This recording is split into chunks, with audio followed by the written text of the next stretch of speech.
Pada ayat 85 Allah menyampaikan sebuah pengumuman yang sangat penting bahwa barang siapa yang mencari agama selain Islam, dia tidak akan diterima dan dia di akhirat termasuk orang yang rugi.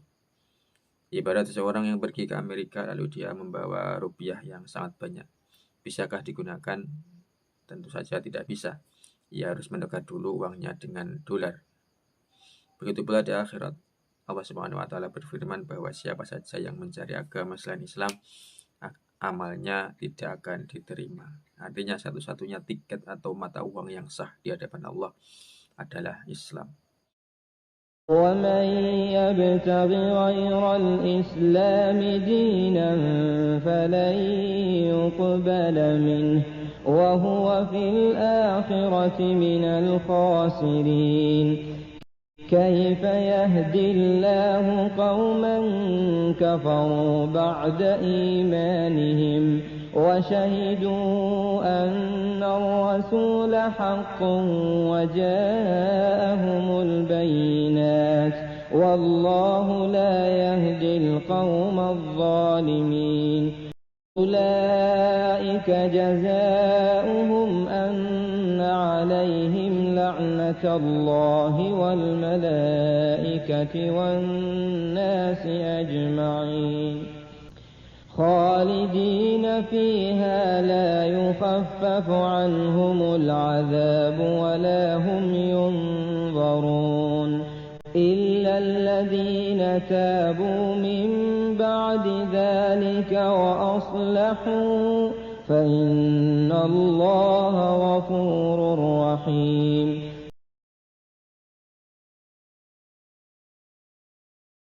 Bismillahirrahmanirrahim. Wa nazala lan temurun fiman ing dalem uang. Irtada kang murtad sapa man walahika lan gabung sapa man bil kufari kelawan pira-pira wong kafir. Wa man lan utawi sapa wonge iku yabdaghi nyuprih sapa man ghairal islami hale liyane Islam dinan ing agama fala yuqbala mongko ora bakal den trima apa din minhu saking man. Wa huwa hale utawi man fil akhirat yang dalam akhirat iku minal khosirina tetep setengah saking wong kang padha tuna kabeh. Lima syirihi krono baline man ilan nari maring neraka. Al muabadati kang den langgengake alahi ngatasé man. Kaifa hale kepriye ai layah ditegese ora nuduhake sapa Allah Gusti Allah kauman ing kaum kafaru kang padha kufur sapa kaum. Ba'da imani ing dalem sawise imane kaum. Wa syahidu lan padha nyekseni sapa kaum ai wa syahadatihim. Tegese lan oleh nyekseni kaum anna rasula ing setuhune utusan iku hakun utusan kang bener. Wa qad ja'ahum hale teman-teman teko ing kaum apa al bayyinatu pira-pira tondo bukti kang pertelo. Al hujjaju tegese pira-pira dalil adh-dhahiratu kang pertelo. Ala syidqin nabiyyi ing atase benere Kanjeng Nabi. Wallahu ta'ala Gusti Allah iku la yahdi ora kersa nuduhake sapa Allah al-qauma ing kaum adz-dzalimina kang padha zalim kabeh. Ail kafirin tegese padha kafir kabeh.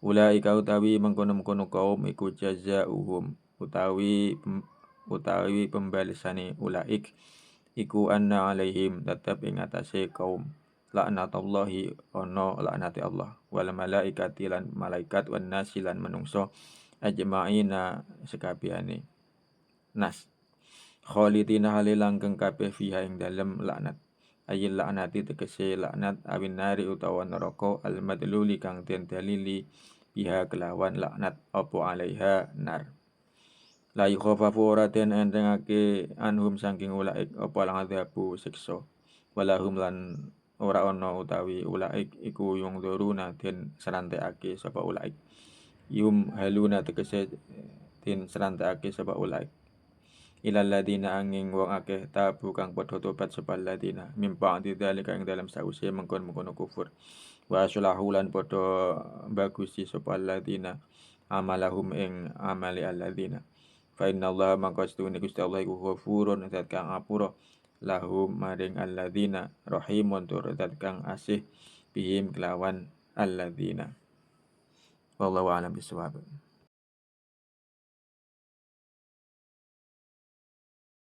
Assalamualaikum warahmatullahi wabarakatuh. Pemirsa yang dihormati Allah, alhamdulillah kita bisa berjumpa kembali dalam kajian tafsir Jalalain. Sebelum kita mulai kajian, mari kita tata dulu niat kita bahwa kita di sini dalam rangka thalabul ilmi, mencari ilmu karena Allah, mengikuti tuntunan Rasulullah SAW, dan kita sadari semua ini atas hidayah dan pertolongan Allah. La haula wa la quwata illa billah.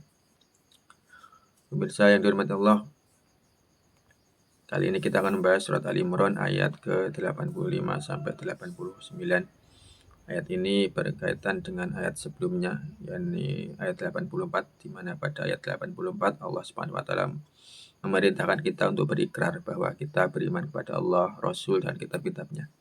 Nah, ayat-ayat berikutnya menjelaskan apa yang terjadi jika ikrar itu dilanggar, artinya jika dia murtad, keluar dari Islam, dan juga menjelaskan tentang ancaman bagi orang yang memilih jalan selain Islam. Pertama, mari kita mulai dengan asbabun nuzul dari ayat ini. Dalam tafsir Jalalain disebutkan bahwa ayat ini turun mengenai orang yang murtad dan bergabung dengan orang-orang kafir. Artinya ayat ini turun karena ada orang yang awalnya beriman lalu keluar dari Islam dan kembali ke barisan orang-orang kafir. Jadi ayat ini bukan sekedar teori tetapi peringatan yang muncul dari kejadian nyata di masa Rasulullah SAW. Pada ayat 85 Allah menyampaikan sebuah pengumuman yang sangat penting bahwa barang siapa yang mencari agama selain Islam, dia tidak akan diterima dan dia di akhirat termasuk orang yang rugi. Ibarat seseorang yang pergi ke Amerika lalu dia membawa rupiah yang sangat banyak. Bisakah digunakan? Tentu saja tidak bisa. Ia harus menukar dulu uangnya dengan dolar. Begitu pula di akhirat. Allah Subhanahu wa taala berfirman bahwa siapa saja yang mencari agama selain Islam, amalnya tidak akan diterima. Artinya satu-satunya tiket atau mata uang yang sah di hadapan Allah adalah Islam. Di dunia seorang mungkin banyak berbuat baik, menyumbang miliaran atau sering melakukan bakti sosial. Namun jika ia tidak membawa tiket Islam, berserah diri kepada Allah melalui ajaran Nabi Muhammad SAW, maka ia termasuk orang yang rugi total di akhirat. Rugi di sini maksudnya modal umur dan tenaganya habis, tetapi bukan surga yang ia dapatkan, justru neraka, tempat yang penuh penderitaan yang kekal abadi selamanya. Na'udzubillahi min dzalik. Selanjutnya pada ayat 86 sampai 88. Allah Subhanahu wa taala berbicara tentang orang yang lebih nekat lagi, yaitu mereka yang sudah merasakan nikmat Islam, sudah mengetahui bahwa ajaran Nabi Muhammad itu benar, tetapi kemudian keluar dari Islam. Bayangkan ada orang yang diberi berlian di tangannya. Ia tahu nilainya, ia sudah merasakan berat dan kemilaunya, namun ia melemparnya. Ia melemparnya ke tempat sampah dan memilih mengambil batu kerikil. Itulah gambaran orang yang menolak hidayah setelah mengetahuinya. Ia telah menzalimi dirinya sendiri. Mereka ibarat orang yang menutup jendela rapat-rapat agar cahaya matahari tidak masuk ke kamarnya. Maka cahaya pun tidak bisa masuk selama dia masih menutup jendelanya. Demikian pula orang yang murtad. Mereka memilih menutup diri dari hidayah, sehingga hidayah tidak bisa masuk ke dalam hatinya. Itulah mengapa mereka disebut orang yang zalim. Mereka mendolimi diri sendiri karena sama saja mereka mendorong dirinya sendiri masuk ke dalam neraka. Selama mereka masih zalim, selama itu pula mereka tidak akan mendapatkan hidayah dari Allah Subhanahu wa taala. Selanjutnya dijelaskan bahwa hukuman bagi orang yang murtad itu sangat berat. Di ayat 87 disebutkan bahwa mereka mendapatkan laknat laknat dari Allah, laknat dari malaikat, dan laknat dari seluruh manusia.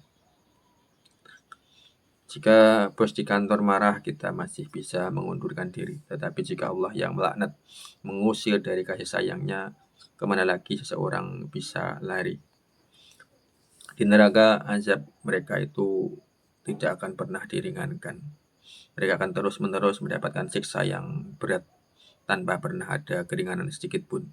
Dan tidak pernah diberi jeda istirahat walaupun hanya sedetik. Sungguh sangat mengerikan. Semoga kita semua dijauhkan dari siksa neraka. Amin amin ya rabbal alamin. Pemirsa yang dihormati Allah. Namun demikian, setelah memberi peringatan yang keras, Allah Subhanahu wa taala tidak membiarkan hambanya tenggelam dalam keputusasaan.